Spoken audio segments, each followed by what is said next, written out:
Dámy a pánové, dovolte mi, abych přivítala dalšího významného hosta, který teď vystoupí na naší konferenci. Je to představitel americké obchodní komory, pan Weston Stacey.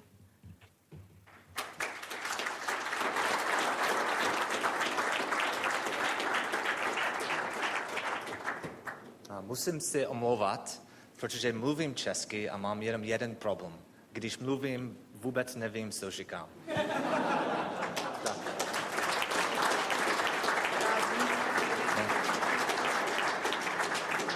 So I'm going to speak English and I apologize for it.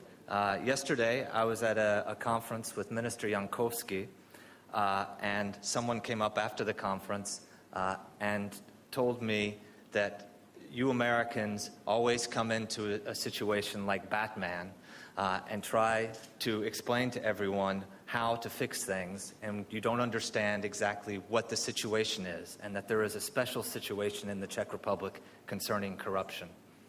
Takže nadále budu mluvit anglicky a využijeme překladu. Včera jsem se účastnil konference za účasti pana ministra Jankovského a tam jsem se setkal s někým, kdo mi řekl, víte, vy Američani vždycky kam přijdete a chováte se tak trochu jako Batman. Někam se dostavíte a myslíte si, že všechno dokážete i hned vyřešit, ale v tom konkrétním prostředí, v prostředí České republiky, například situace v oblasti korupce je velice specifická. To mi řekli. I believe that this is fiction. I don't think that there's anything specific about corruption.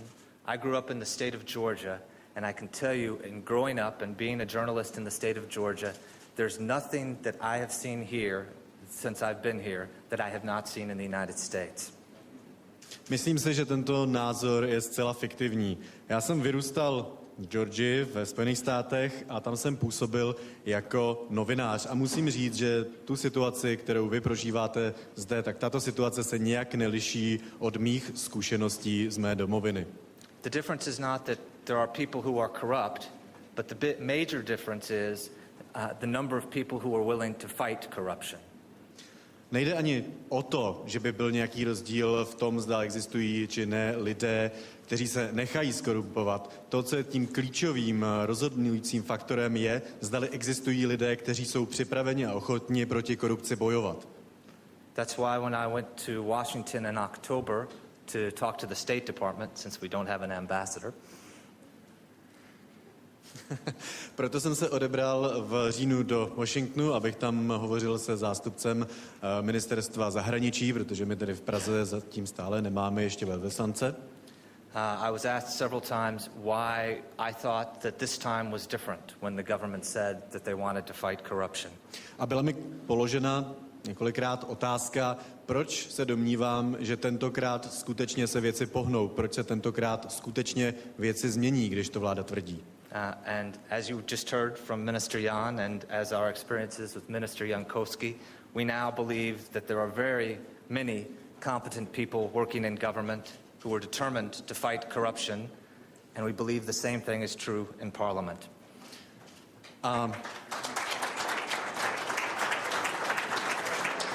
That's the problem with translation. A já jsem vlastně odpověděl v tom smyslu, že jak jsme slyšeli argumentaci pana ministra Jona, jak jsme slyšeli z úst pana ministra Jankovského, existuje celá řada vysoce kompetentních lidí, kteří jsou připraveni a odhodláni bojovat v rámci činnosti této vlády s korupcí. Tyto kompetentní lidi najdeme jak ve vládě, tak věřím i v parlamentu. I've been asked to respond to the government's anti-corruption proposal today, and I'm going to respond in a very American way. Byl jsem požádán, abych zareagoval na vaší dnešní konferenci na vládní plán boje proti korupci a já tedy zareaguji velice po americku. This is a great plan.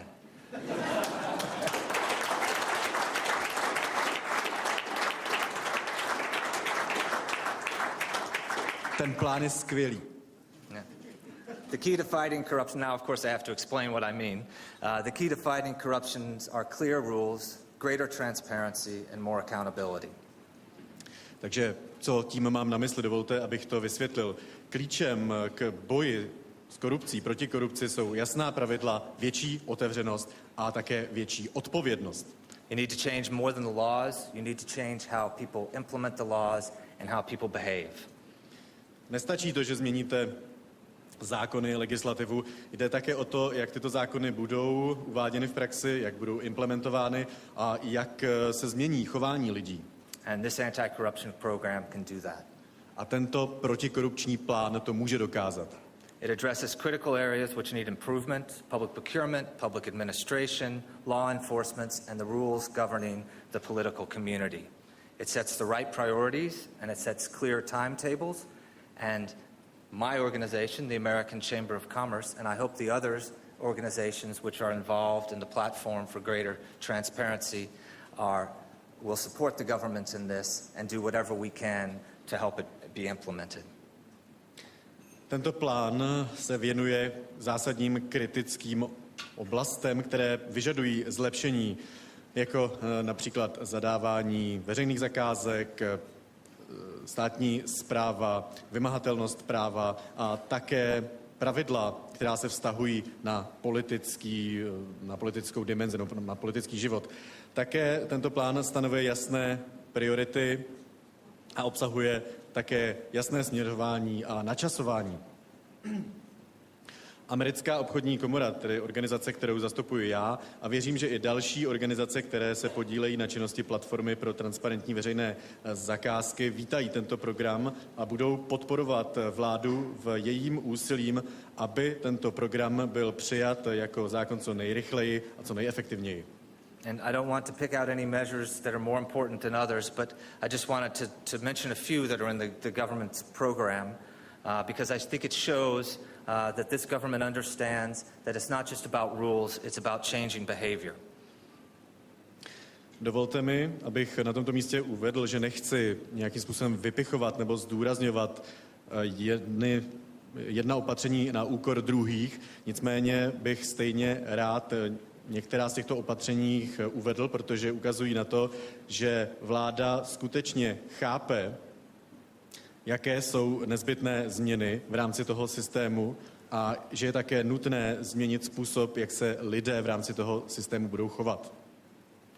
For instance, the proposal to create smart administration will eliminate the double damage that has been done in the past of stolen money for unnecessary projects, and it will change how the public sector thinks about how it does its work. Takže například tento návrh na zřízení systému chytré, inteligentní správy vlastně eliminuje to dvojí riziko, které existovalo v minulosti, že se ztrácely peníze, které byly vynakládány na projekty, které byly zbytečné, nebyly nezbytné, a také změní způsob, jakým veřejný sektor uvažuje a jedná.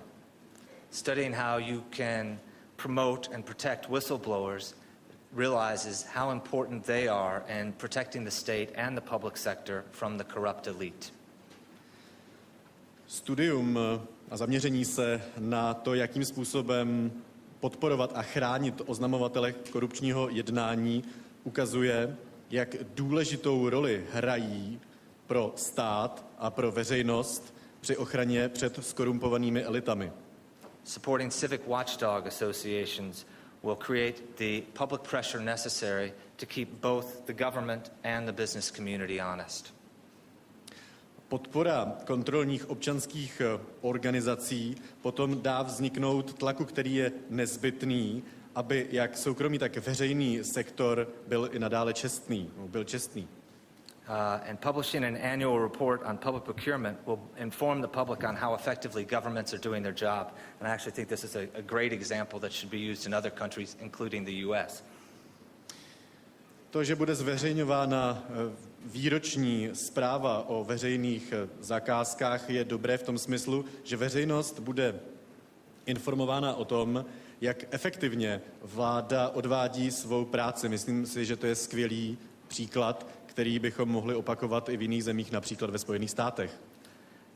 And then finally, the desire to create ethical codes in the public sector shows again that it's not just about the laws, but that in the public sector and that businesses that are doing business with the state have to behave better than the law to gain the trust of the public.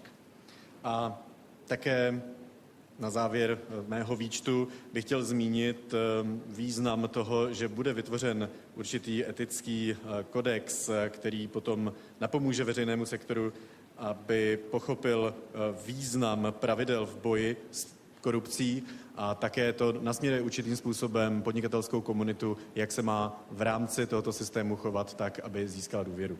So as I said, this is a very good plan, but we should remember that it remains just that, a plan. Je to tedy, jak jsem řekl, dobrý plán, ale měli bychom mít na paměti, že stále zůstává právě jen tímto plánem. Yeah? And as Minister Jan said, over the last 2 decades, we've been promised many times, we promised the public that we were going to change our behavior and change the rules, and we've failed them time and time again. And I say that not just in the political community, but as the business community. A jak uvedl pan ministr Jon, za ty 2 poslední dekády nám bylo mnohokrát slibováno, nám jako veřejnosti, že se situace zlepší, že se politická komunita snaží nebo bude snažit poprat s tímto problémem, ale nestalo se tak. A nehovořím teď pouze o politicích, ale také o podnikatelském sektoru. So no one trusts us to do the right thing. And there's a deep cynicism which has grown up in the population that makes them believe that change is not possible.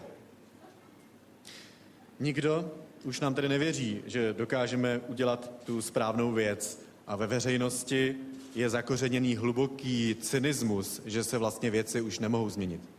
But things can change and they must. Nicméně věci se změnit mohou a musí.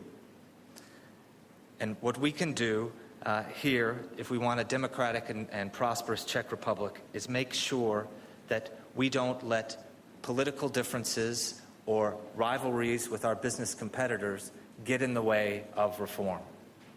Nicméně, jestliže si přejeme, aby Česká republika byla prosperující zemí, tak musíme učinit pouze jediné. Dát stranou naše politické rozdíly, naše obavy o to, co by mohli na našem místě udělat konkurenti a snažit se z tohoto plánu učinit realitu. As Minister Jan and Minister Jankowski know, there are going to be many strong and silent hands working against the proposal. So we need to make sure that all of us that are working together to create a better environment eliminate any differences that could prevent us from reaching that goal.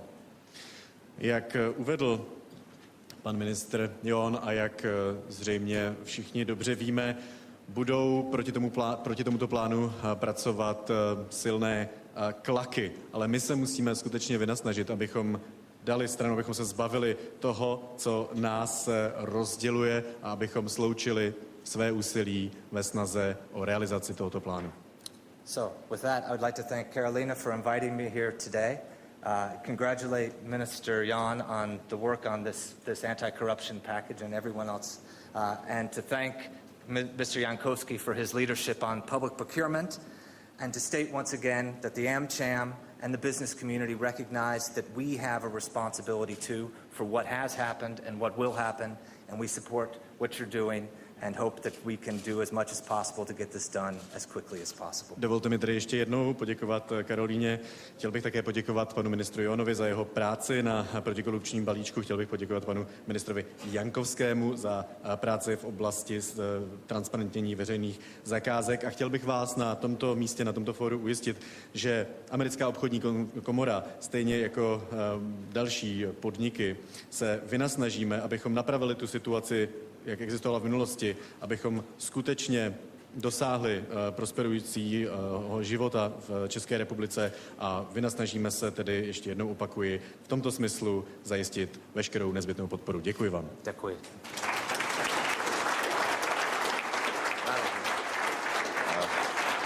Let's say thank you for coming, thank you for your support, let's do the right thing together. Chci říci děkuji za účast, děkuji za vaši podporu.